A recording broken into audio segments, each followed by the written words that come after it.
Describe his progression as a drug dealer for you. Who, Gregory? Uh-huh.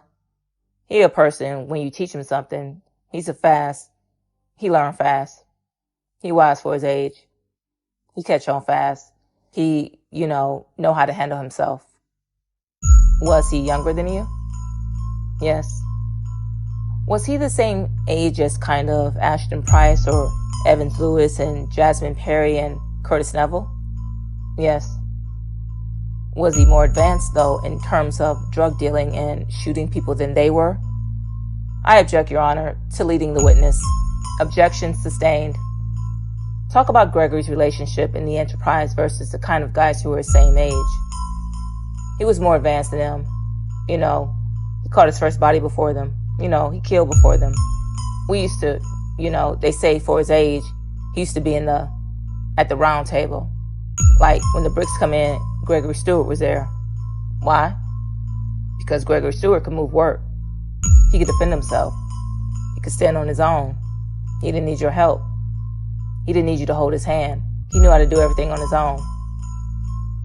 That was different than maybe some of the younger guys who were trying to sell drugs with you.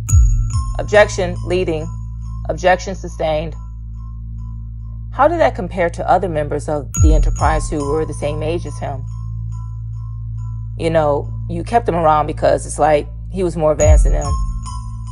They were still just wet behind the ears. They wasn't really into it like how he was. They wasn't off the porch yet. Like, they was in the streets, but it was, what? I'm sorry, go ahead. They was like toting guns, but everybody, all of us toted guns, but like Gregory was more advanced with how to use them, what to do, who to look out for, what the beef was, how to make money. How did his peers view Gregory Stewart?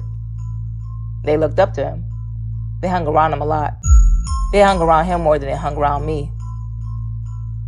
Did the other guys get to hang out with Merle or Frey as much? Like, G-Strip is a street. That's, where we all, chill at. So, if Merle out there, if we're all out there, he gonna chat, we're gonna talk about whatever. As far as like, you could, like, far as getting in the car, they could, but it's like, you ain't gonna want to hang with Merle because Merle is like boring, What do you mean boring? Merle could sit inside and watch ESPN all day and watch sports. That's boring. Let me ask you this. What did you learn from Merle or Frey? Let me ask you this. Did Merle or Frey have any brothers? Yes. How many? 3, 4. Okay. Were they older or younger than him? Older. What did they do for a living? The same thing. Use drugs. Did they sell heroin? Yeah, at one point in time. Not I know of, but just from hearing from the, hearing about them when they was, yeah. What did Merle or Frey, who knew more about selling heroin? You or Merle or Frey? Merle. What did you learn from Merle? What did Merle teach you, and how did Merle get his knowledge?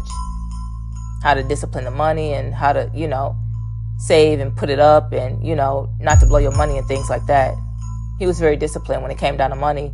He learned it from, all his brothers and his brothers' friends' mistakes.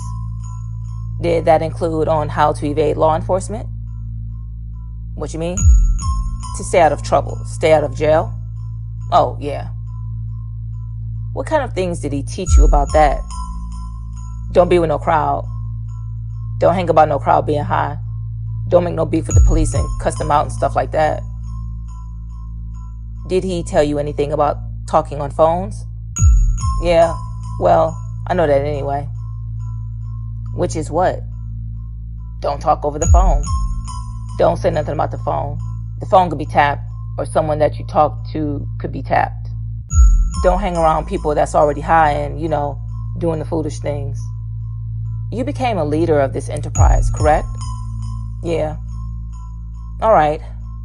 What did it take to run a successful heroin enterprise in the city of New Orleans? Oh, you gotta have killers. You gotta be ready to kill. Because if you think you're gonna run in a project in New Orleans by yourself, or you and 5 people, that's not gonna happen. Someone gonna sooner or later come jack you and take what you got. Then when word get out on the street that you've been jacked and pushed around, they got other people come and do it too. So you need a team of killers, and you got to be, ready. Why can't you just sell the heroin and not worry about the guns? Just kind of keep the money and, I'm just in it for the money. Is that possible? That's impossible. No, that ain't gonna happen. Why not? Because if you got money, somebody's got a gun. They tell you, up it. You gotta up it. Because you ain't got nothing. So if you don't want that to happen, you're gonna have to do something about that. If you don't want that to happen, you better tote a gun. What about money going missing? People not paying you back? How do you treat that? Well, if it was my, people that were part of the organization, it didn't matter. I wouldn't worry about it. I'm just not gonna give them some for a while and, let them starve. Sooner or later, next time I give them some, they'll do good or mess up again. It's off and on. What did you do to the people around you to make them feel like it was in their best interest to stay with Darryl Franklin and not go with Slugger or somebody else? Well, it wasn't really like I had to do anything. We all was from the same project, and we all was on the same page. Everybody had a thing against Slugger. Like I say, ain't nobody never went up against Slugger as far as beefing or trying to kill him. We was the first to ever do it. With younger members or, young guys who want to start hanging out with you, what's kind of like a way that somebody would get into your organization? What's kind of like the first sort of steps they can start doing? You can come around and hang, but as far as you ain't going to get no, me to look at you or nothing like that. If you're about killing and about making some money, you're going to win your way in. Did you and Merle celebrate Gregory Stewart for killing people and selling drugs and being good with money? Say that again. Did you and Merle celebrate Gregory Stewart for being good with money and killing people? We didn't really celebrate him. We honored him for it. You know what I'm saying? Did other young people see you doing that? Yeah, they seen it. Did that make them want to be like Gregory Stewart? Yeah. Objection. Calls for speculation, Judge. Objection sustained. Don't lead. Why did you all kill so much? Because, we had a beef. When Cheddar got killed, everything just went haywire. We lost Cheddar, Gucci Man, and Baby on the same day. We made a vow, we're not letting nobody strike us no more. We're going to strike first. Then it's we already had a beef, in areas in our community in the 9th Ward, the Desire, Press Park, Were you afraid of going to jail if you commit a murder? As far as the state, no. Why not? I could beat the state. I have money. The state wasn't going to be able to hold me. What do you mean? It's easy to beat a charge in the state. With money, you can beat any charge in the state. Let me ask you, did there come a point where you all started hanging out with guys from uptown, the 3NG area? Yeah. What year did that happen? 2010. How did that association come about? Well, Merle got introduced to a guy that was off 3rd and G, named Lil. Called him Lil Man. If you go to slide 1, please.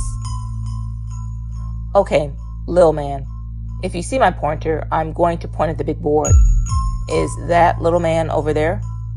Yeah. Okay. What was the relationship between Merle and Lil Man? Someone introduced them together, and that's how we got introduced to 3rd and G. What did Lil Man do for a living? He was a hustler.